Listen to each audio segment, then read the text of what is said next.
Hello, welcome to Talks with Interesting People. Today's guest is neuroscientist Dr. Michael VanElzakker, a researcher at Massachusetts General Hospital and Harvard Medical School.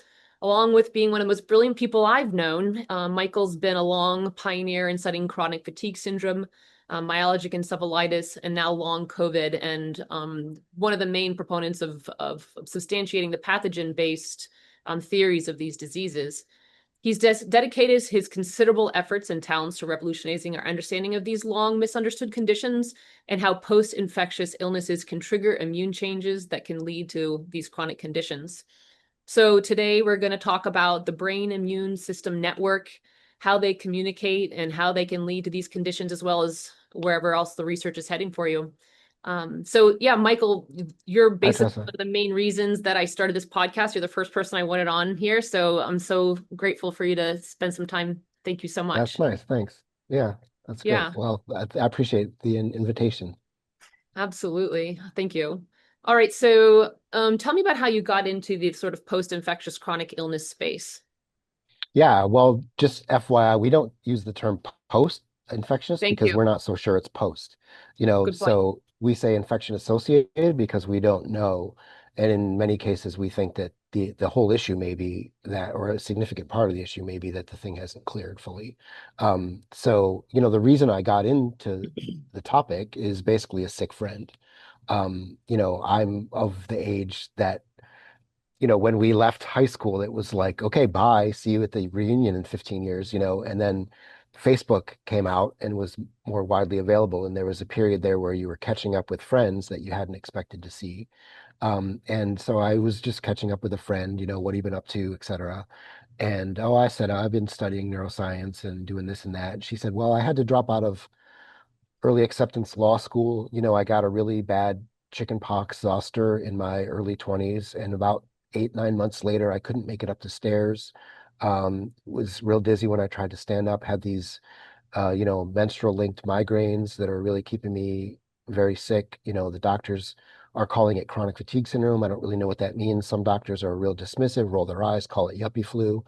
And that was at the time, I was working in a neuroscience lab, and it happened to be that down the hall in a different lab, the Mayor Watkins lab at the University of Colorado at Boulder, where you and I first met in Boulder, neuroscience, they were working on how does the brain communicate with the immune system. That was like an area of new exploration and discovery where, science, we have to simplify things, divide it up into nervous system, digestive system, circulatory, in order to study it. But the truth is that those are artificial boundaries, and there's a lot of progress that can be made at the intersections. And so they were sort of working on neuroimmunology or psychoneuroimmunology.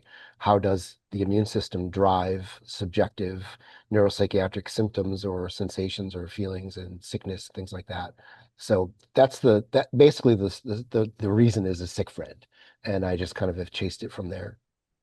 Have you kept in touch? Do you know how she's doing? Yeah, I mean, to be honest, like not amazing, like okay. I wish that I, had in my back pocket some amazing secret that was going to get everyone better and I could just share it. I think it's a combination of figuring out what is wrong with the actual person right there, and addressing that.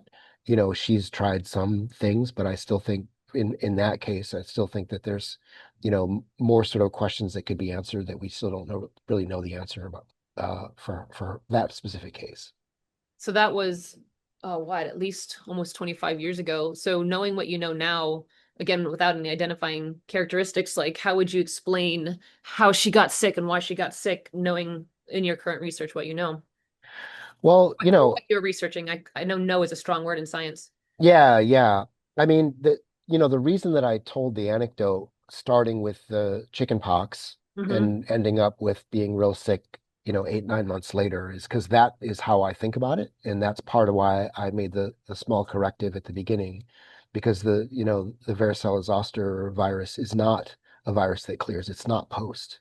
We all have it. Most human beings have it. And it stays in nerve ganglia as part of its life cycle latent. And then it goes back up towards the skin in, periods of immunosuppression. And, it like other pathogens, it sabotages host immunity for its own benefit. And from my perspective, that cascade of some particular pathogen for its own benefit, to anthropomorphize a bit, sabotaging host immunity or evading host immunity, and then other pathogens can take advantage and then in their own way sabotage and evade. So I personally think, this is my bias, of course, I know that, and that's my research program and how I think about it. But I think that the zoster probably either activated or initiated or was part of uncovering something that already existed. Um, in this particular case, I am interested in the possibility that Bartonella bacteria is an important part of the case. I don't know that, but I think it's probably a combination of different pathogens, and then of course there's human genetics and environment and all that you can't dismiss. But I personally think that these organisms are probably the bulk of the story in a lot of the cases that end up with this diagnostic label, if not most of the cases. Um, Trying to figure out how to phrase this because I don't want to put just if I end up putting words into your mouth, just correct me. But yeah, so the term the pathobiome is kind of I think what you're talking about. And so would you go into explaining that and then you can use that maybe as a segue into telling us your specific research methods for Yeah, investigating like immune activation response to these?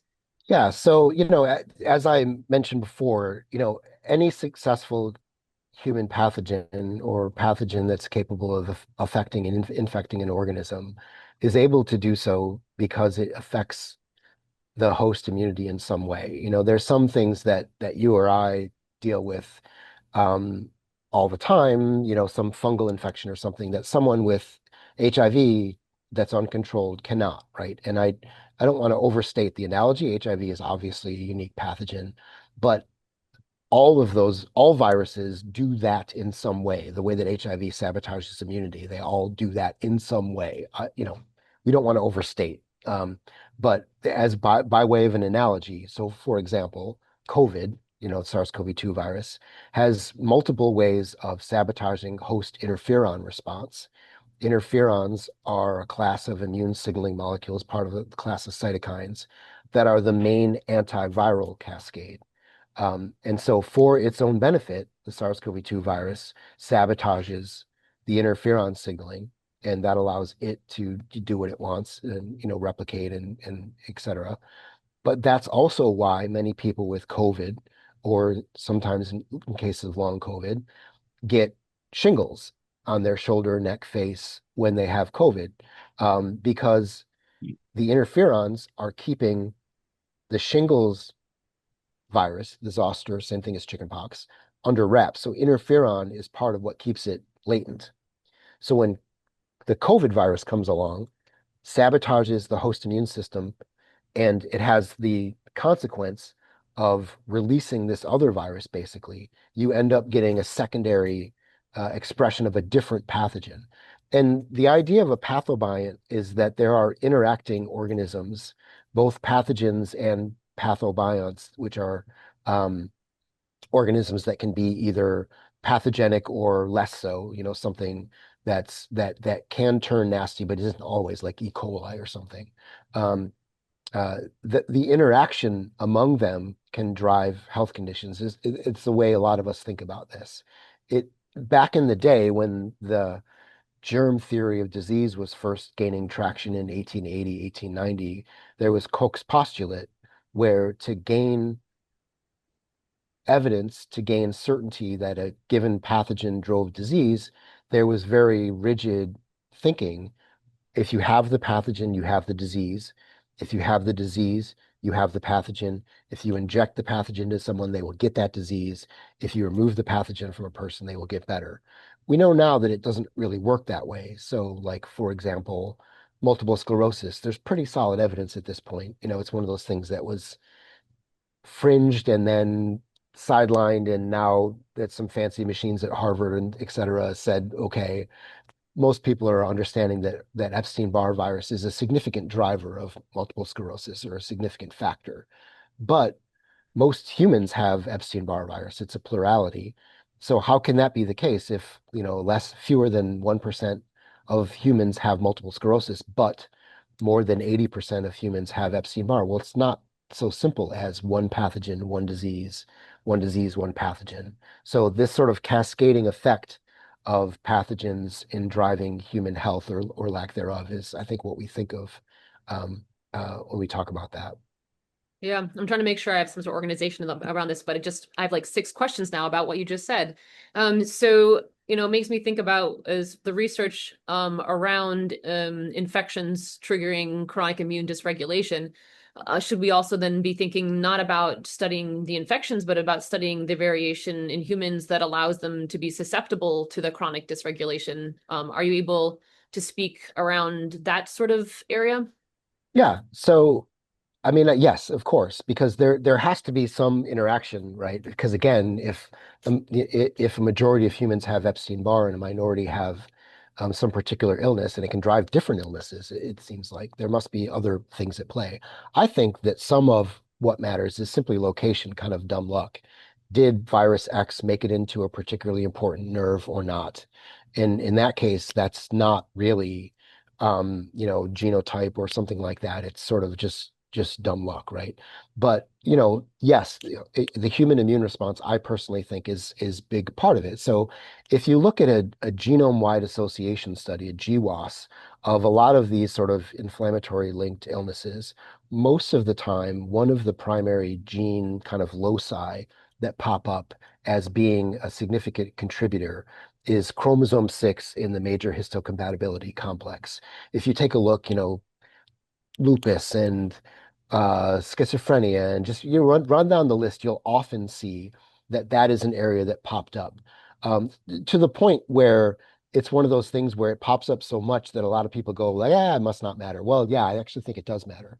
So the major histocompatibility complex of human immunity is part of what allows your immune cells to discern what is me and what is not me. And so when there's these so-called autoimmune conditions, which I personally think it's unlikely that the immune system just decides one day that it hates you. That seems unlikely to me. It seems much more likely that it is trying to get something that it's doing its job, but we don't respect the pathogens enough. The pathogens fight back.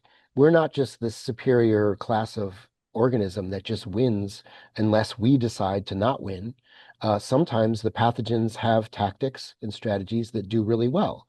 So, like, for example, in the case of the Epstein-Barr virus, there is a cross-reactivity where the immune system is trying to get a particular surface protein, EBNA2, and that seems to cross-react with a certain type of glia surface protein, the immune cells of the central nervous system. And it's sort of a cross-firing. And given that pathogens sabotage host immunity, the fact that there's this ongoing inflammatory milieu means that the immune system's not working efficiently. It's not really winning. And so just to loop back to the HLA, if part of what's happening is a cross-reactivity and your immune system is destroying your own tissue, part of that is that it's not getting appropriate signaling to say, hey, this is you, don't attack you. And so if there's variance in the major histocompatibility complex of the human genome, that can explain part of why person X ends up attacking its own tissue and person Y does not. I wouldn't ever say that that's the story, but I think with most of these conditions that we're still trying to figure out, there's a cascade of things that go wrong, and you have to be able to explain, oh, there's 5% of the variance here, there's 10% here, there's 7% here. And in this person, these are the things that add up. And so that's how I kind of think of host immunity it's one of the ways I think of host immunity as being involved. So you're kind of talking about the theory of molecular mimicry for autoimmune conditions? Yeah. Yeah, I mean, I think that has a lot of explanatory power. Again, like you'd never want to be so dogmatic as to say like this is it. But I Yeah. tend to be skeptical of the idea that a person's immune system is both robust enough to fully clear a pathogen and win, and weak enough that doing so ruins it for the rest of your life. That seems to me sort of a logical inconsistency. So it makes a lot more sense to me that if the immune system is activated and ongoing, it's been rendered inefficient in one way or another, or it's trying to get something and not succeeding, and then there's so-called collateral damage from that sort of effort. Awesome. Yeah, I mean, so from my experience, like, so similar ideas around things as far as people, so when we're looking at root cause when people are coming in with unresolved inflammation or autoimmune, we're trying to understand, is there a root cause that's still going on right now that if we can eradicate, the immune system will say, okay, I don't need to do that anymore. Or, the other theory is that there was an originating trigger that caused an immune dysregulation. And what I've read about autoimmunity, and I say autoimmunity, but I'm not saying CFS or ME or long COVID or autoimmune, but I think there's similarities as far as kind of ongoing immune dysregulation. But so, like, is there a root cause? And if we can identify and treat that, the immune system will restore to regulation. Or was there an originating trigger, and then the immune system, probably through some genetics, has a failure to be able to resolve that immune activation or dysregulation? Yeah, I mean, I don't think that it has to be one or the other, but like I said, I find it to be harder to explain how an immune system is robust enough to fully clear the pathogen and then end up wrecked. Um, like it seems to me that it would make more sense if something hadn't fully cleared and it had been rendered inefficient and was sort of ongoing and churning because of that issue. Now, obviously, there's got to be some story with human immunity that's part of it because, again, if the majority of people have the Epstein-Barr virus in their body and it's making some people sick, there must be some kind of a relationship. So there is something, with immune tolerance. It's a big area of research in the allergy world. Why is it that people have this incredibly over robust response to something like a peanut or, run down the list of foods? There's got to be something there. But to me, it seems more likely that there's something or some things that are rendering the immune system in a primed state that doesn't resolve. Now, we know that the immune system has a kind of a memory like the nervous system, and that it can be activated and remain primed and reactive. But the key is reactive, not just active. So if an immune cell or immune system has been primed, it is overly robust to a subsequent challenge, but it's not overly robust just on an ongoing basis for no reason, at least as far as we know. So, like, for example, when they do studies of glia priming in the central nervous system, they will offer some initial challenge. Run down the list. There's a lot of them, lipopolysaccharide or whatever it is. And then in order to tell that the immune system has been primed, the neuroimmune system has been primed, there has to be a subsequent challenge that then comes on and they go, oh, look at now, if we inject XYZ into this rodent, for example, they have this big, overly robust, overly exuberant immune response. But it does take that second challenge. I think it's got to be a little bit of an interaction, and it's more likely to me if there's something, especially in people that are just so sick. You get people that are, housebound, bedbound, or go through periods where they are, that feels much more likely with the sort of relapse remit pattern of a lot of pathogens that there's a root. Um, Again, that doesn't exclude immune tolerance, which I think matters, but that just feels more likely, at least in a lot of cases. Yeah, and I don't think I mean immune tolerance, but I feel like, and I can't quote you, but I've read some theories around autoimmunity that there's genetics around, like, so maybe there's an inadequate innate adaptive response, or like you said, it locates to some area that isn't either is accessible by the immune system or bad luck, I think is how you called it. And that because of the lack of initial, I think I'm oversimplifying it, but like innate immune response, it leads to like there's certain genetics around the failure of to be able to resolve the immune response. And I don't know, that's probably not what you study or anything, but so just in looking at things clinically, that there's the possibility that not that it's tolerant of the infection, but whereas like some people can live with these viruses, I think some other people, once it's stimulated, there's like also a failure to resolve it. Yeah, and a lot of times what the issue is ongoing innate immunity. So it's really the innate immune system that kind of makes you feel sick and makes you feel bad and worn down and fatigued and brain foggy and all that. That's sort of the broad class of immune responses that's more ancient and kind of responds to everything. In the same way that, let's say, you get a flu or you get strep throat, there's a series of symptoms that are different between those two, but there's a list that are the same, like fatigue, like a little bit of trouble concentrating, like feeling a little bit worn down, like losing your appetite, etc. And that's interesting because flu is a virus and strep is a bacteria, so very different pathogens, but there's sort of this like innate kind of acute phase overlap. And that's what we think is happening, at least in a lot of patients.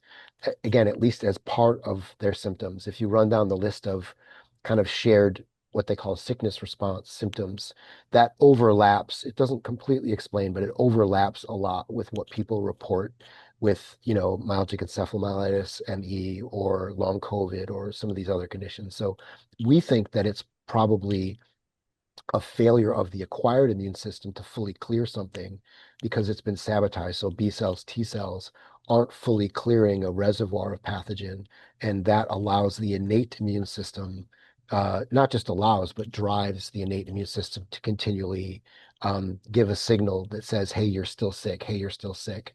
But Yeah. because the acquired immune system, again, HIV is an extreme example, but that's an example where it's really the acquired immune system that's been sabotaged. And that cascade ends up being part of why people feel sick. Yeah, no, I appreciate that that's an extreme example, but I think it does drive home because we all kind of presume that we get an infection and then our body clears it. And it's really about the immune system and can your immune system handle it or not? And so HIV being such a good example of like, yeah, but sometimes the immune system can't. And in these chronic conditions, the same thing might be going on a different level. Yeah, I Um, mean, there's obviously lots of unique things about the COVID virus. Obviously, like it's not normal for a virus to circulate so quickly, and it killed over 1 million people in our country alone. It's obviously, but I think a lot of what has happened is that people don't realize that it isn't entirely novel and different. Of course, there's different and novel things about it, but there's a lot of things that it's doing that other pathogens do. That isn't to minimize COVID, that's to maximize the other ones, right? So like the fact that it sabotages immunity, the fact that subsequent infections can be sort of additive, the fact that it allows other pathogens to reactivate and do their thing. That is a thing that other viruses do, not just HIV. That's kind of on the quite extreme end. But really, if you run down the list like CMV, it has a huge consequence of innate immunity. There's a guy, Peter Broden, from Sweden, that did a really interesting CMV study with twins and found that that explained the difference between twin immune markers. BRODIN is Peter Broden's last name. so I'm here and then down. Yeah, thanks. Yeah, yeah. The where the presence of CMV explained most of the variants, basically. Um, and that's an example of where twins that are theoretically the same, inherited genotype can still be quite different. Actually, so that brings us into hearing kind of more about. I want to make sure we get into your research specifically. I mean, long COVID, um, completely horrible pandemic, and on the other hand, it's also led some legitimacy to the infectious based theory of immune dysregulation. So, back up if you don't mind and tell us how you got into. Yeah, give me the past like 15 or so years of how your Yeah, research evolved. right. So, I mean, I had been working on this sort of ME CFS, patient group and that sort of thing, trying to understand the endpoint. They have an endpoint of many overlapping symptoms. Not everybody's symptoms are the same by any means. That's clear if you've ever interviewed in detail lots of patients, which we have. It's abundantly clear. But there's a lot that overlaps. And so we were trying to understand the mechanisms of that overlap and you know, what is what is that state? And you can sort of address that, and then I would think you want to work backwards and figure out for that patient, how did they get there, right? So we were working on that and trying to understand largely the innate immune, especially neuroimmune drivers of the symptoms of people with the ME diagnosis. And that was all before COVID. And then, of course, COVID hit. And Real quick, just for in case anybody doesn't know, can you tell people what ME is and how it differs from CFS FM? And then we'll go into how COVID I impacted mean, that. you could do a Okay, whole well, thing never on mind. that Just the definitions. which Yeah. would make like 30% of people angry no matter what I say. But I told you I want to um, interview for weeks on end. So yeah, yeah. so the ME is kind of the historic term for this state, coined in the Lancet in 1956, where there was an editorial based on a series of outbreaks that had been happening mostly across Europe. One of the more prominent one, the Royal Free Hospital of 1955 in London, where there was an outbreak of an apparently infectious illness. A lot of people got sick, and then a proportion of them didn't fully recover. They continued to show, lassitude or lethargy, as they might call it, fatigue, basically. And, based on very early, science showing abnormal proteins in cerebrospinal fluid. It's very non-specific, but they sort of came up with this like, okay, myalgic, meaning like bodily pain, encephalomyelitis, given that there seem to be inflammatory markers in the central nervous system. Maybe that's the consequence, that endpoint that explains why people that got sick in Akureyri, Iceland, and people that got sick in London, and go down the list. With different pathogens, some apparently Coxsackie, some not, right?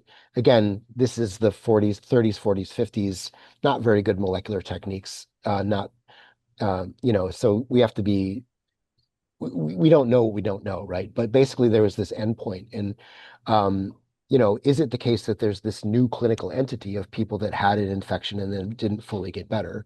Even at the time, there was some pushback from people that thought that particular pathogens mattered, and that we ought to not bin people into an endpoint, and that we ought to stay focused on what got them there, because that may be what got them out. So Bjorn Sigurdsson, and the main Icelandic doctor that had been working on the Akureyri outbreak from, about 2 decades prior, was saying that, hey, like let's be careful with naming it after inflammation, because there may be a reason for the inflammation. So anyways, that's the ME.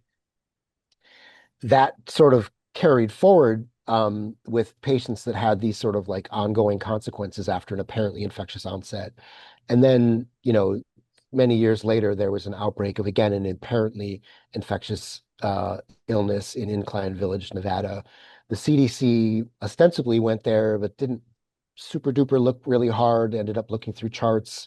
There's a kind of I don't want to gloss over what is actually a pretty big scandal, but basically um, said, kind of renamed it, almost rebranded it, I guess you could think of, and called it chronic fatigue syndrome. And a lot of these overlapping symptoms. Um, and then as almost like a negotiated thing that I think a lot of patients still aren't okay with. I think most people call it ME/CFS, which I think just muddies it even further. But that's sort of the ME/CFS. Ultimately, it what ought to have happened and what ought to happen with those outbreaks is that each outbreak ought to be studied, which at the time we weren't really able to answer the question of what is this pathogen if we didn't already know what it is. That's the problem. A lot of tools, it's much easier to confirm, yes, it is what I thought it was. But if you're just going in with no knowledge and what is this, that's really hard. Like newer techniques, like next generation sequencing, you can actually just sequence the genetic material of a given sample and say what is in here. But back then at the time, it wasn't even close. It was, I mean, this is even before PCR. So what ought to happen is investigating each outbreak separately, I think, and trying to figure out what is the pathogen here. Was this a particular Coxsackie in, northern, British Isles? Was this a particular, what was the pathogen that drove this illness in Iceland? Was it imported, from, it's an island. Why did this pathogen suddenly get here? What was it that got the people sick in London in 1955, et cetera. And then you can sort of figure out like how to get people out of that end state of these shared symptoms. But what it has become, unfortunately, I think, is this sort of endpoint that is diagnosed by symptoms. And I think, and not everyone would agree with me, that there are many ways to get to that endpoint.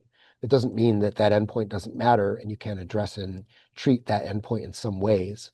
But I can't help but think that if you know more about what's driving a person to that endpoint, you might do a little bit better in getting them out.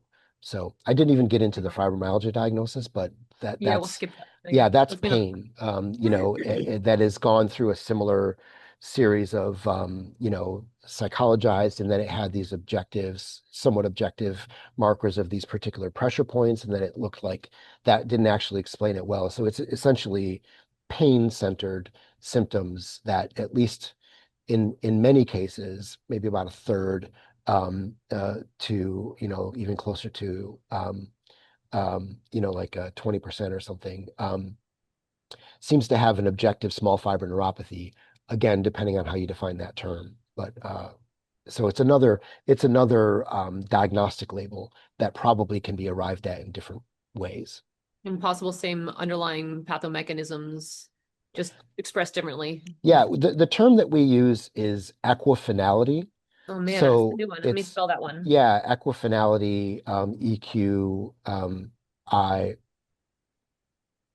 FINA and ALITY. Had to spell it out in my head as I went. Absolutely. So it's a little bit like if you see a forest fire, you know, that's an endpoint, but you don't really know if it was a careless smoker that flicked a cigarette, or if it was a lightning strike, or if it was an aberrant firecracker. You end up in this endpoint. Um, Now, in that case, if you want to get out of that endpoint, you just treat the endpoint, right? You put the fire out. But, you know, that's where the analogy falls apart. But if in this circumstance, I personally think that knowing what that individual cause was is probably important in getting a person backed out, and kind of unpeeling the onion of a given person's health state. There's probably lots of stuff that one can do if you just know about the endpoint and don't know every nuance of what's driving it. And I hope there is. That would be amazing. I Um, mean, I think that's kind of one of the major differences. I mean, you're kind of describing exactly what we do here. So in conventional medicine, if you go to John Hopkins or Cleveland Clinic or any other of those kind of more conventional POTS, dysautonomia, MCAS, chronic fatigue syndrome, or ME sort of centers, they're looking for what's the medication or medications to treat this. Where really, when someone comes in front of me, and whether or not a doctor or they're self-diagnosed with any of those acronyms, we're doing an intensive, almost like investigative Sherlock Holmes. What happened, and then this happened, and then that happened, and how can we connect it? And so I'll have people with a long COVID diagnosis or an ME diagnosis or CFS, the muddy one. And, one person will be gut and stress and sleep and nutrients, and another person will be trauma and infections. And, so it's usually like a bunch, as you say, peeling back the onion layers and different original causes that end up looking similar at the endpoint. But uh, yeah, I don't think there's usually going to be one treatment then, I think is what you're alluding to with I the would four. love to be wrong. That'd be amazing. Yeah. But I think that, unfortunately, when you get to that like single kind of magic bullet, you end up with immunosuppression, which to me Yeah. is not great, Mhm. because the shared thing that all these things are going to have in common is that the immune system's turned on, which kind of Yep. just means something's wrong. And it's like, yeah, I knew something was wrong. The person told me so. Of course I can measure this thing in their blood and it says something's wrong. So I think it ends up being this thing where immunosuppression is where people turn to. But of course, that um, you know, I in general, I would try to avoid that if I could, like as a general approach, for like how can we handle this the best possible way? When someone is so sick, I get it. Like, my God, like someone is so sick, and they take some medicine that gives them a little bit of, like ability back and all that. I mean, I totally get it. I just think that patients deserve a little better, and we ought to be trying to get people out without kind of carpet bombing their immune system, kind of get them out of that state without doing that. And why is the immune system turned on? What can we do to try and support the immune system, help it win, instead of knocking it down because it's fighting and losing? Well, what I've seen is, as you point out, like, and if there's current drivers of the immune dysregulation or inflammation, then even immune modulation or immune suppressive drugs, the person doesn't feel that great. It potentially could give them some quality of life and some functioning back, but they, the kind of joke I make is if there's something triggering it, the immune system goes, "Oh, you're blocking me this way. I'm going to go around this way. I'm going to cause this dysregulation." And so that's why a lot of people come to us who are already on immunomodulating medications or other treatments. They're like, yeah, but I still don't feel good. And it's because their body's trying to react to something. But Yeah, yeah. the way that I tend to think about it, at least in a lot of cases, is that the immune system isn't on for no reason. It's just Mhm. been rendered inefficient. I personally think that we don't respect these pathogens enough and recognize to anthropomorphize the pathogens a little bit, to recognize that they're kind of smart and that they fight back and they sometimes win or have partial victories. And when the immune system is ongoing, turned on in a persistent way, I think we're sort of self-absorbed as a species and go, well, it must be us then. And we don't sort of recognize that maybe some of the organisms in us can affect us. I mean, Epstein-Barr goes after B cells. I mean, how does that not affect your immunity? We know that a lot of these pathogens, that's one of their primary targets or one of the things that they do, again, for their own benefit, like to give them an anthropomorphic motivation. But other pathogens can sort of like take advantage of that. Yeah, I love anthropomorphizing things. It makes things understood. I mean, and not only just underestimating the pathogens, but also overestimating that biology is supposed to always mean that we feel good. Like, there's nothing in biology that says that the answer of a balanced system is humans feeling good. So, I mean, It's a tough problem. unfortunately, It's also difficult and a big challenge because, feeling sick is part of the immune response, right? I mean, in the animal world, when we see like a sick dog or wolf or whatever wander away from the pack, sit alone, that's its immune system saying like, isolate, rest, don't join the hunt, don't breed right now, don't play, use your energy to fight this thing, right? And the same thing happens to us. And one of the challenges is that there's a thing called immunopathology where if you start to break up, especially bacteria that are filled with gunk that triggers the immune system, if you start to win, you can actually feel worse for a period. And that is a difficult and challenging thing in treatment for certain conditions, is that the treatment will break up bacteria or whatever, release things, and that feels bad. So it's kind of like it's difficult to know what's a side effect and what's, immunopathology in the same way that chemotherapy feels bad, feels yeah. worse in some ways, right? So it's just a challenge that you have to think about, why is this, why do I feel sick? Why do I feel worse? Or, that sort of thing. I do believe in sort of maximizing the way that people feel if it's possible. But you don't want to do so in a way that just sabotages, I mean, you could just wipe out your immune system and take cocaine or something and you wouldn't feel sick and fatigued. Well, it's maybe not the best thing for your Putting long-term there first. longevity. Yeah. So that's the, Jarsch Herxheimer sort of reactions you're speaking, although, yeah. Okay. Yeah, specifically that one refers to when the Yes. spirochete breaks open, but Okay. yeah, it happens Okay. with other Yeah. with other a tumor or something like that. You get a in the cancer world they call it immunopathology, but yeah, it's the same Okay. idea. I want to make sure we get into your research. So, tell us about the vagus nerve hypothesis. Yeah, so basically the vagus nerve hypothesis paper that I wrote, a bunch of years ago now, it was never intended to be this is what I think is happening with everybody. I think a lot of people didn't make it past the title. Yeah. Yeah. I sort of lay out the mechanisms and explain like how this kind of stuff works. And basically again, there is a reason that we feel sick. Just like in the psychology world, there's a reason that we feel fear or stress. It's not pleasant, but there's a reason for it, at least most of the time. And sickness is another subjective state that is there for a reason, kind of evolutionarily. And we know that the vagus nerve is a significant driver of that sensation, of that subjective feeling of being sick. The reason that it's involved is that a lot of molecules that are associated with the immune response are kind of medium-sized polypeptide proteins, you know, lipophobic. In other words, they don't easily just cross the blood-brain barrier. So something like a cytokine. It isn't the case that it's made in huge amounts and just flows into the brain like a hormone. So when you have some infection in your lower left lung, it's just flowing across the brain saying, hey, your lower left lung is ill. So the way that your body has to get around that is with the vagus nerve, which shares the same Latin root as the word vagabond because it wanders and innervates all the trunk organs, including, say, the lower left lung.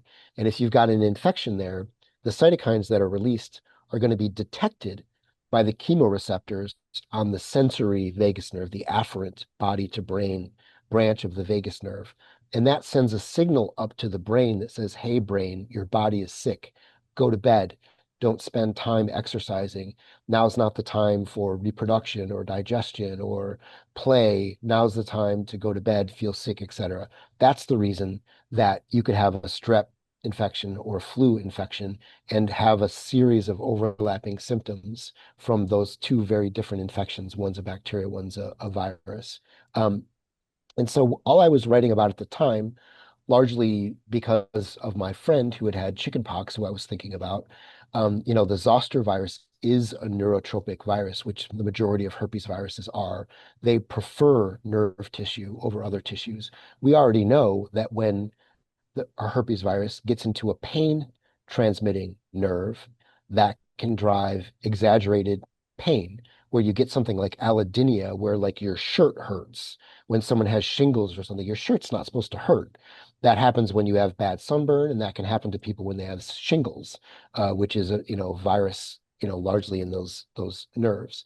So if a nerve that transmits pain can transmit exaggerated pain when it's infected, I thought, well, if a nerve that transmits sickness is infected, maybe it can transmit an exaggerated and overly exuberant and persistent sickness response. Again, that's not everything in these diagnoses, but it's a significant part of what makes people feel really bad and sick is these sort of overlapping sickness symptoms. And so that was just the thinking of that, trying to describe a mechanism. I would never, and I didn't even very explicitly in the paper said that I didn't think that was everybody, but I thought that it was a significant driver. And, lots of different pathogens can affect and infect the vagus nerve. And that is a significant part of why people feel sick when they have COVID or anything else. It's kind of the reason we feel sick. That's not controversial. The question is, why do we still feel sick? After an acute phase has seemingly passed, why do some people persist and still feel sick, weeks, months, sometimes years after, when someone who got sick at the same time may feel, basically fully recovered? Awesome. So if I'm going to try and paraphrase, kind of sickness behavior, which, and related conditions, long COVID and so forth, could be kind of looked at as a prolonged sickness behavior situation. Yeah, we try to use sickness response when talking about humans Okay. because we like, sometimes you have to be real careful because a lot of mainstream docs are really think of these patients in like kind of Pavlovian terms and very Yeah. oversimplified psych focused. So Okay. it's not like their behavior, which they could change, right? Got it. You can always slightly affect things with behavior, but basically it's a response that's mostly out of your Yeah. control. Yeah. I guess I'm pulling that from like rat and mice. Exactly. That's Yeah. that's what Yeah. because we can measure behaviors in a rat. We can't Yeah. say, You "Are can't. you sick? Do you feel Right. sick?" We can only say, "Oh, they're not running on a wheel. They're not socializing. They don't." When you introduce a rat pup, they're normally really interested and they explore, and in this case, they don't, or et cetera. Yeah. So yeah, exactly. We measure behaviors So in a this rat. So this sort of like prolonged sickness response that we see in ME, long COVID, and so forth, without knowing that it directly affects the parts of the brain that turn down energy and mood and a lot of those things, you're saying that the access to creating the sickness response is if from peripheral non-brain infections is through the vagus nerve. Does that sound?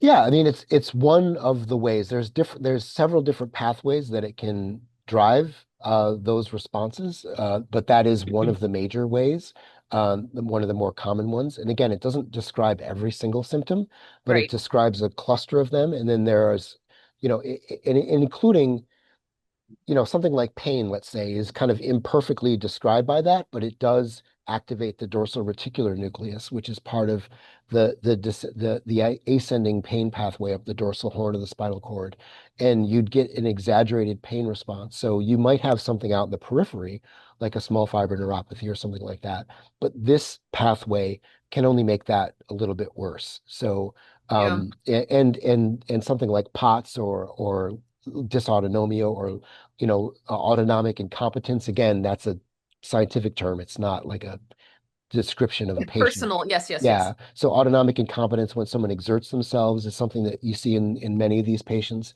That can all be driven by this vagus pathway, which is bidirectional, by the way. It goes out brain to body, by the way. And if the body to brain direction is Yeah. activated on a persistent basis, it's going to affect negatively the brain to body pathway, which ought to prevent tachycardia when you go from lying down to standing up. It ought to drive blood pressure changes and heart rate changes when it's appropriate, but not when it's inappropriate.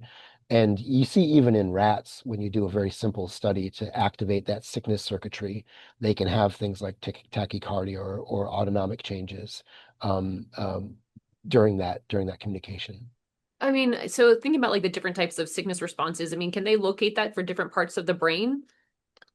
Like, So this person yeah, would have a more tachycardia, person would have a more orthostatic POTS, this person would have a more fatigue or a brain fog. yeah, like teasing apart I your know first two it's not examples is a compartmentalized like little that. bit too granular, Yeah. because those would both be like sort of outgoing autonomic nucleus, dorsal motor Mhm. vagus. I mean, there's a little bit of nuance between, what does the nucleus ambiguous drive, what versus what does the dorsal motor vagus drive versus, um, so to some extent, but that's a big part of what neuro tries to figure out is what are some regions that are particularly responsible for different subjective states. But remember the brain. We in neuroscience there's a pejorative that we use called the homunculus, where there's like a little person or a little man sitting in a brain region saying, "Oh, tachycardia. Oh, like whatever pain. Oh, say, the whole thing is circuits.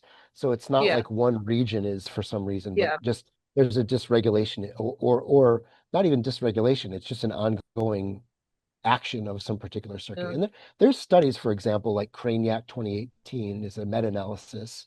Torweger was on that paper, who was at U Colorado a little bit after we were there, um, where they just took a whole bunch of different neuroimaging of inflammatory stimuli in humans and did a meta-analysis. And they basically laid out the sickness responsive regions of the brain, the sickness Ooh. circuitry, as I kind of think about it. So we There, kind I'll of email you that know. paper later. Say it again. I want that paper What's later. that? I want Oh that yeah, paper. yeah. Craniac. Um, uh, uh, Kraynak 2018. Figure Okay. 5 shows a circuitry of different regions that are activated across the different studies, whether they injected lipopolysaccharide or interferons, or whether they just measured, C-reactive protein in the blood and then just correlated it with brain activity. So, and it's a lot of the regions that you'd kind of regions of the brain that you kind of expect that are related to feeling sick, nauseous. And one of the things that we focus on is especially the brain fog symptom.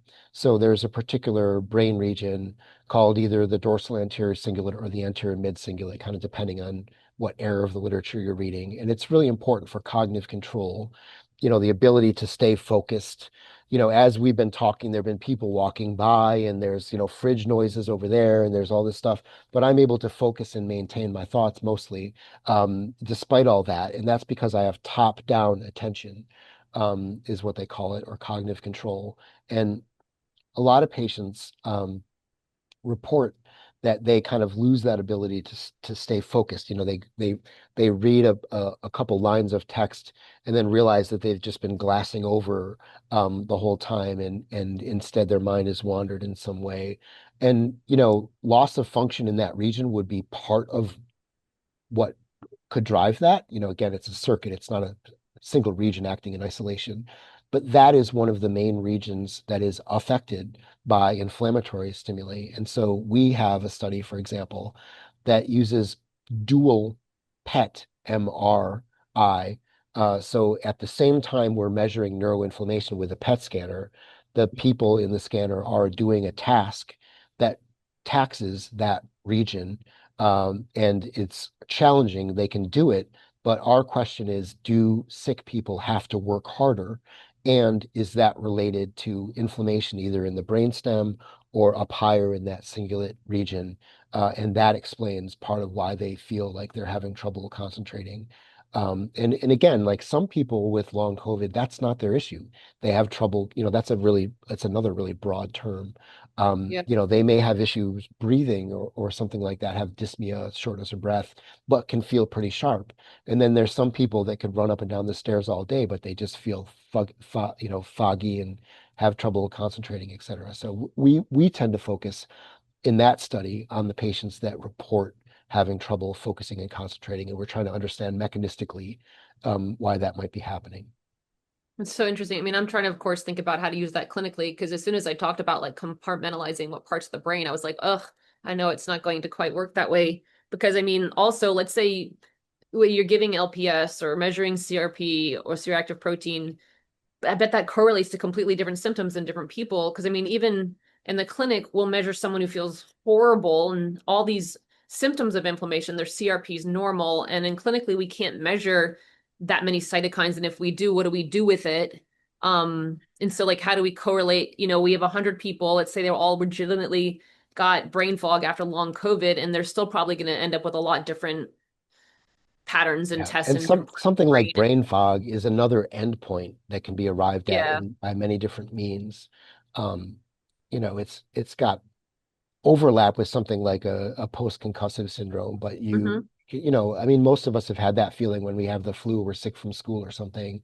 You can't concentrate as well, and that's overlapping. But yes, the individual symptoms um, are experienced differently by different people, and it is probably a whole series of reasons. Yeah. You can address those endpoints, and then I think to the extent that you can figure out what's driving them, then that would be a significant goal. Yeah. It's not easy, by the way. Like that's testing is in a whole area of research that people work on. They try to improve things, and it's a weird thing that medicine kind of has trouble admitting that's an area of ongoing improvement and work. They kind of liked patients to think that, oh, the test was negative, that's it. Right. And then you The run whole into back the to the Phelps problem. Yeah, hypothesis. you, Yeah, or you postulate. mentioned cytokine measurements. The term, a big class of cytokines is interleukin, which means among white blood cells because they're largely paracrine molecules. They're intend to signal locally, and if they're measurable by taking a mill of blood from the left forearm, that's spillover from when they're actually doing their thing. And so you're lucky if you can measure that. There's tons of examples in the literature of cytokine responses that drive subjective and objective changes and yet aren't measurable because they aren't circulating peripheral. So it's just a challenge. And with pathogens, same thing where like, okay, something like, let's say Borrelia, you don't really think of that as like floating around in the blood saying, please measure me. It's probably to the extent that it's still there, which I'm one of the people that think that that's a really obvious hypothesis that needs to be chased down robustly and with careful and thoughtful and rigorous methods. It's probably in tissues, or embedded in a biofilm or something, not just begging to be detected in the left forearm. So it's just a challenge. So you have to walk this balance, as I'm sure you know, of having imperfect information about driving without just completely, sort of nuking the immune response, which is probably kind of doing its best and not winning, instead of just angry at you and turned on for no reason. At least I Yeah, a think lot so. of, I mean, we want to gather test data, but like I tell people, like we can do blood, spit, saliva. I probably can't biopsy all these different areas and send it through next gen sequencing or anything. I kind of used to think like, oh, if we could just pull every piece of information we know how to pull of like out of a rat and do that of a human, we wouldn't even know what to do with it. Anyway, but um, It's autopsies are yeah, used to be a really big area of research and it's kind of fallen aside. And, yeah, I think that we need to get back to that you and can take my really body. do carefully, designed autopsy studies of people with certain conditions because there's nothing that beats the access to tissue. You can't beat the information that you can get from being able to look in tissues. Yeah, we didn't finish the conversation. So you got into studying ME CFS because of your friend published this paper on the vagus nerve theory of basically kind of communicating with the brain, the sickness response behavior, and then COVID happened. So yeah, Yeah, so, I mean, it's sort of interesting because like pre-COVID, a significant part of being someone that worked on these topics was almost like public relations or a type of activism where a big part of what we did was to just try and help MDs who didn't really learn much about this, or it was briefly mentioned in the better schools, to recognize that it's a thing that matters and it's real and it should be taken seriously and studied, et cetera. because a lot of Uh, patients, I mean, a lot of patients were treated as psych cases. And is it disproportionate in women, I believe? Yeah, I mean that, yes, Yeah. these diagnoses are more common in women, and depending on the study, it's three, fourfold in the ME diagnosis. We know that neuroimmune signaling, there's a kind of a bimodal distribution across the sexes and how that looks. So women tend to have a more sensitized neuroimmune system. It's probably more to it than that, but there's at least part of the story. But Yeah, but so yeah, you basically had to like validate patients to doctors and try to give doctors. that was at least a significant part of what was happening pre-COVID. And then COVID happened and it was like, kind of like being thirsty and then suddenly a fire hose turns on, like and when the first cases of long COVID were being reported by media, a lot of the framing was, what is this? We don't know what it is. It's mysterious, unexpected. And so, Like, Amy Proal and I thought that that was an important moment to get together and write a paper saying, no, actually, we did expect this. We expected it a lot. There's a lot of evidence that this happens in many different pathogens. The different pathogens can often persist, which does matter probably. And that would be an obvious and important thing to look at in this case. Again, it's not quite the same as Koch's postulates, but it's something where a pathogen may not fully clear or may cause the activation of other pathogens that are already in us, and that can drive consequences. So we wrote a paper kind of, somewhat early in the pandemic and tried to prevent the field from going down and making some of the same mistakes that it's done in the ME world. And we I have to say we largely have won that. I mean, it's a couple of weird fringe voices that are still considering it a mass hysteria, but that's been largely fringed. I mean, of course, someone out there is mentally ill and very worried about contamination and things like that. That's a thing that happens, of course. But most of the time, that's not the major factor at play. And we have some good leads and important questions, and that sort of thing. So yeah, I wouldn't say pivoted, but we basically used COVID um, as an opportunity to develop some of the tools that we needed already, given that a lot of resources were being poured into COVID. So you can develop techniques and tools to do the kind of testing that I was mentioning, um, using the resources of the time, and that will the plan absolutely is that it will benefit people that got sick before COVID as well, because now yeah. we have better techniques and tools to develop, for diagnostics, and including answering the question of what is there when we don't already know what is there, which is the hardest thing. Yeah, I mean, you say you use COVID, but it's lucky that you guys were doing the work that you could absorb what was going on with COVID and long COVID so that we had some place to go from. Yeah. Yeah, I mean, taking advantage of the situation in the best possible meaning of that phrase, I hope. Yeah, It's I think not, that's not, I know what you're saying, but I it's wouldn't a use catastrophe, it. obviously. I mean, Yeah. obviously, but you know, you have to try and use whatever opportunity you can. And this is a way to sort of make a significant advance in some of the technologies and study designs and techniques that will benefit people with related conditions. Even if we don't necessarily think that someone that got sick in 2010 has the exact same problem as someone that got sick starting with COVID when they got sick in 2021 or whatever. Well, honestly, I don't know how you, I mean, tell me more about this thought, but basically, I don't know how you get cohorts for like ME or long COVID, because again, in a clinical setting, when people come in with those diagnoses officially from the doctor, whatever that might mean, or self-diagnosed, again, it's just so much different variables and so many different ways that people got there. So to me, like long COVID, ME, CFS, chronic Lyme, chronic tick-borne infections, um chronic Epstein-Barr virus, it's all in the same family. So yeah, I don't know how clinically you Yeah, differentiate related cohorts. because they have similar symptoms, but I think a key there Different is that they're being pathologies. Yeah. driven, at least Yeah. we think, by different means. And so to get them out, you really do have to tease apart. So, you know, if someone comes in with Bartonella in their bloodstream, they may have many symptoms that are similar to someone, you know, with COVID or Epstein-Barr or something. But you really can't just ignore the Bartonella in their bloodstream if you find that, right? I mean, despite the You fact that should there be are so many lucky. symptoms that overlap. Yeah. You should be so So lucky to yeah, find it's a Barton. I'm sorry. I mean, Then you have clear you'd be surprised at what happens when you look. I mean, most of the time people even haven't had appropriate testing. And that's testing. another thing that's an area of ongoing development and work.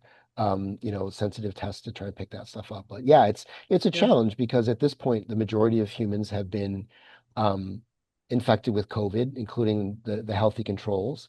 That probably does have some long-term effects on immunity, whether it's permanent or not, is a different story. But long-term, there's pretty good evidence for that.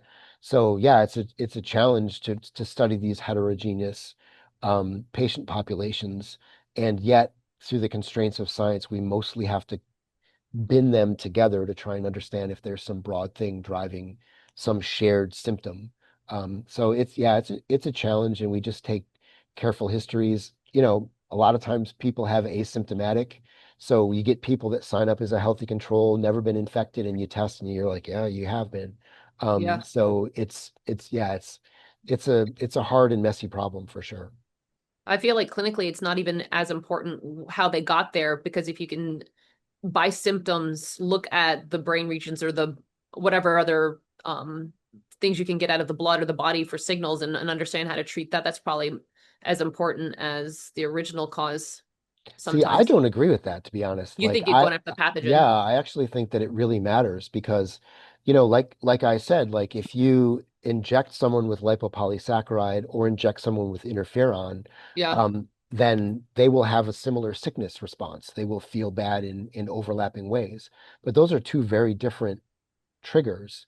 Yeah. And, you know, if you really want to remove that, then you have to think about how did they end up at that endpoint if you Yeah. want to get rid of that. I don't think it's mutually exclusive with trying to address the endpoint and some of the uncomfortable and debilitating symptoms of that endpoint.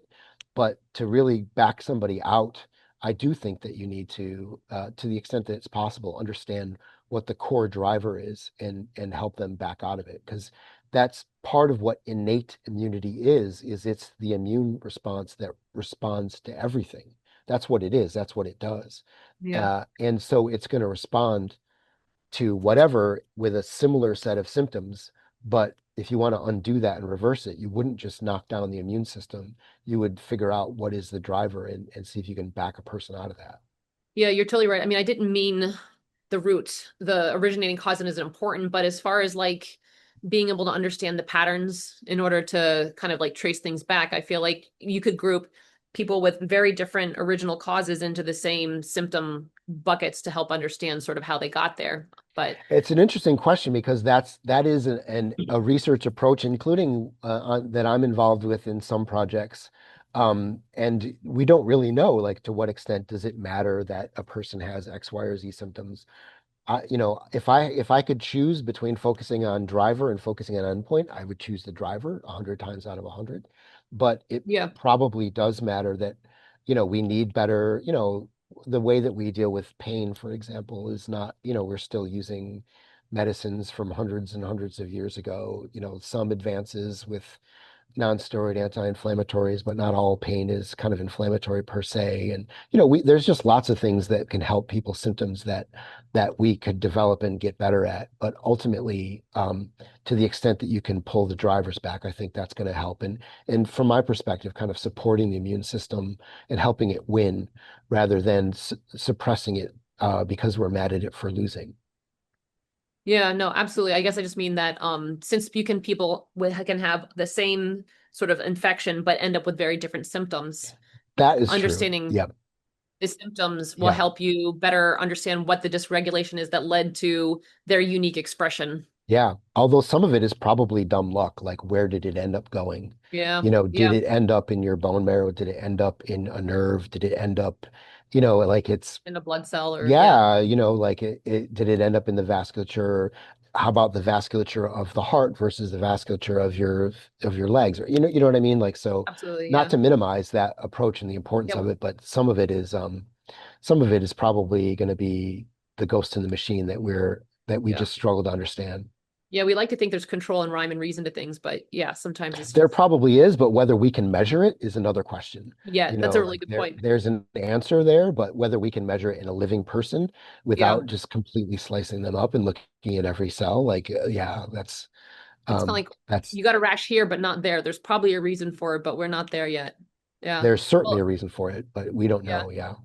Well, I want to respect your time, but just, roughly where's your research going? Where in your specific research, and then also, the study of ME, long COVID, the next 5 years, 15, wherever you want to go with that. Yeah, I mean, I don't know. I mean, I'd love to be put out of business. That'd be great. But we have a whole bunch of studies on ME, COVID, even so-called post-treatment Lyme or chronic Lyme, depending on the term that you want to use. And again, in my lab, we tend to focus on the symptom expression, whereas in my collaborative network, through PolyBio and with people that I work with, it's a little bit more about root cause. Like, I don't in my lab do that kind of work mostly. So yeah, we have a bunch of studies that are wrapping up. It's always maddening, all the stuff you have to deal with. Research is hard and you deal with, oh, the scanner's down again, or there's just always 100 reasons that things are challenging and Funding and cuts. and slow. Yeah, yeah. I mean, that's always a thing as well. Although we try to get private funds to give us more flexibility if we can. So but yes, we're trying to wrap things up, and we have a couple studies that are pretty close to being wrapped up, and I think be pretty good. We have a lot of data from the patients that come in. We try to um, really take advantage, again, in a good way of that term, of their generosity in coming to visit us. And we try to make the most of the, saliva, blood scans that they give to us. So yeah, the lab is chugging along. And broadly speaking, a thing that we're working on in a broader network is diagnostics. Again, starting with COVID, because it's easier to develop things when you know the target. And then from there, you develop tech and you can work backwards to make it less biased. And then it can start to answer questions where you don't already know what you're looking for.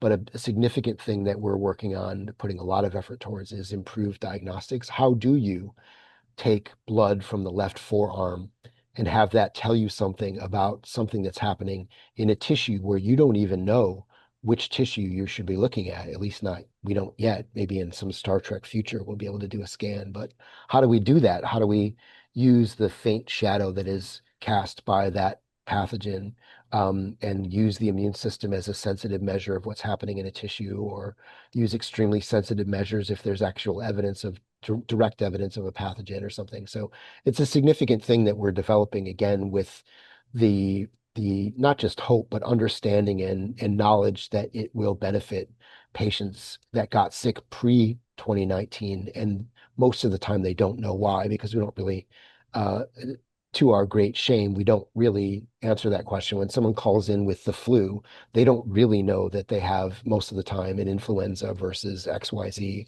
And so, yeah, diagnostics is a big area of research for us. That's awesome. I didn't know that because I mean, I'm what we do in functional medicine is we're always trying to study all the research in order to make it clinically applicable. So I'll be looking out for that a lot. Thank you. Yeah, the more that you can organize and get groups to work together, Yeah. the better. And that's what we're trying to pull together basically is a system where we have very generous patients that are willing to give tissue biopsies and then also blood, saliva, urine, stool samples. And then we can see, with the knowledge that it's not exactly ground truth, the tissue biopsies are something closer to ground truth. And then we see what is the shadow cast in stool, urine, blood, saliva, and can we learn a little bit about what the body is doing or what's detectable. Is that your lab or PolyBio as a That's a whole? broader PolyBio. Our Yeah. lab is a source of samples for some of this stuff. Yeah. But like that is, what we do is we work with groups where let's just say, there's a lab that is, I guess, 5 floors up from me, Shannon Stott's lab, for example, that kind of started off in cancer. Well, you've Yeah. got this problem of tumors in the body, and you don't know where they are necessarily, but can you tell are they reactive? So her thing is extremely rare antigens, extremely rare chunks of tumor that broke off. Can you detect that? Because it's really important information if there's any tumor at all, right, in cancer. So she pivoted that to COVID and has developed some really smart tech for making sure that, a whole sample, every part of that sample touches the part of your test, your assay that matters. Because that's the reason that when you do an ELISA or something, you leave it on a shaker for 6 hours or whatever, right? Like maybe 6 hours is an Yeah. exaggeration in most cases, but you're trying to get it to agitate and touch. And she works with microfluidics so that she can pass samples, somewhat large body fluid samples through a maze and get every part to touch part of a test that will say, yes, we found a SARS-CoV-2 spike protein, or we found a full virion in this sample of blood. So just as an example, and then we work with other labs that might be able to tell, you can tell a T cell has responded to a given pathogen if you isolate and test. And then you can also tell if you use careful transcriptomics that that T cell has just been trained within the last, say, 2 weeks. So Wow. in this case, it's not just, oh, you once had it, which is what a lot of the Wow. testing tells us. Okay, you have Yeah. an antibody for this thing. Well, kind of so what? Like most people have an antibody for that thing, but are you responding to it right now? Is it still there and active? So, these are some of the things that we're working on, and you can do all of the tests from the same participant at the same time and start to glean a little bit about, okay, there's a recently trained B cell, a recently trained T cell, a tiny, tiny bit of antigen. There's a little bit of evidence that you've got this thing in urine and stool, those sorts of things. That's amazing because it's like, how can we pull all the samples out of a human, a live body that isn't going to be incredibly painful and dangerous? How does someone Yeah, like keep up with the diagnostic parts that are coming out of PolyBio so we can think about even we utilize? try to do our best to give regular updates, whether it's social media or we do these symposia, usually twice a year and things like that. So that's one of the ways you'll end up with a lot of other stuff that we work on. So go to the But symposiums, there'll I guess is usually what you're be an saying. update, yeah, Okay. there'll usually be an update. The COVID specific part of that project it was given the name Viper by Michael Peluso, an acronym that has wandered from its original use, but it sounds cool. It does sound cool. Okay. When's the next symposium? I see last was fall. I think May, there's one coming up. Yeah. It's not on the website yet. I'm gonna hound somebody. Nope, not yet. We're still getting everyone's best date together and all that. We're That's down to great. 2 dates. Yeah, I'm But yeah, obsessed with PolyBio. You guys are awesome. yeah, it's Thank a you. really good mix. I mean, a huge amount of it is that Amy is a naturally outgoing, collaborative person, which is not the rule in science, it's the exception. So Yeah, I call her a nerd herder, that's where she awesome. kind of helps to collect and gather and get people to work together who are thrilled to do it. And it just takes a kind of a spark to get that to happen. And it happens to be uh, a thing that drives her a lot. So it's a good mix. Was PolyBio happening? I can't remember when we were at that ILEDS conference and you and Amy were there. Was that 2018, 17, 18? Yeah, it was. I PolyBio mean, started? at that time, we probably were just, we had just gotten like official recognition as a nonprofit and all that, but we did form before COVID. Yeah. You go through steps with these things where you sort of form and then you're officially a nonprofit entity, which is like a big, it's a lot of paperwork and all this. But yeah, we formed pre-COVID. Yeah. And then, when COVID hit, uh, that's, I would never say pivoted because we didn't drop what we were No, working on you just at had all. to apply It's it to the, just yeah, we got a huge bolus of resources to thank work goodness. specifically on that. Yeah. And we have always made sure that what we work on is translatable in a way that will help other people, including people that got sick before 2019. I know the devil's in the details, but it seems so obvious to me when COVID happened and long COVID came out. I'm like, well, yeah, this is really going to benefit all of the chronic infection, CFS, ME stuff. So I'm glad you Yeah, guys were there to it's be part of that, there's to nothing follow good that. about it at all, but it's an No. opportunity for, to use resources in a smart way and not Yeah. just do another study where you're documenting people's symptoms and then ask them how they're coping or something. You could do serious Yep. biology Yeah. and understand mechanisms and develop tools. Yeah. Well, I mean, yes, I could talk to you for the rest of my life, but so is there anything last that I should be asking about this? What are some important questions that I haven't asked and or things you want to make sure people understand and then I can let you go back to your day and just harass you for the next year until I get to talk to you again. Yeah, I don't know if there's anything there's a million things, like you said. Yeah. But I think that I covered a lot of my talking points, which I have my biases like other people, and it's expressed in a research program, so you chase down those questions. But yeah, I personally think that understanding drivers is important. It's more likely that it's going to be important than it's likely that it won't be important. And Yeah. so that's a big question for me is how do we actually do personalized medicine, um, uh, and try to help an individual person figure out what are the various, what is their personal sort of pie chart, and how do we back them out of that? Yeah. I mean, I sort of worship your research and have long been a Mike groupie. But it's just kind of funny. I think about like 20 some years ago, you were interested in these things and I was interested in these same things. And we somehow ended up in Dr. Spencer's lab. And here you are.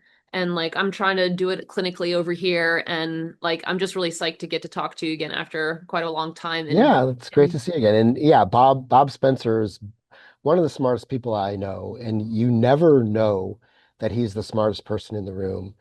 And he will just ask Socratic questions to get you to figure out what he figured out 20 minutes ago. And a significant part of what I do every day is driven by the mentorship that I got there, including just basic questions about like preparing samples.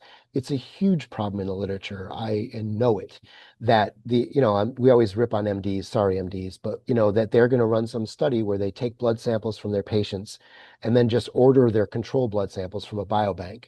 Well, are they spun the same way? Were they spun at the same temperature? Were they spun at the same RCF? Maybe not. That could alone explain the differences in some protein that you found. You got a harder spin in your controls than you did in your cases. That's the kind of stuff that Bob was always super, super careful about. Prepping samples, ACTH degraded quickly. You had to collect it onto wet ice and spin it and get it in the -80 freezer within 20 minutes, or you couldn't measure it.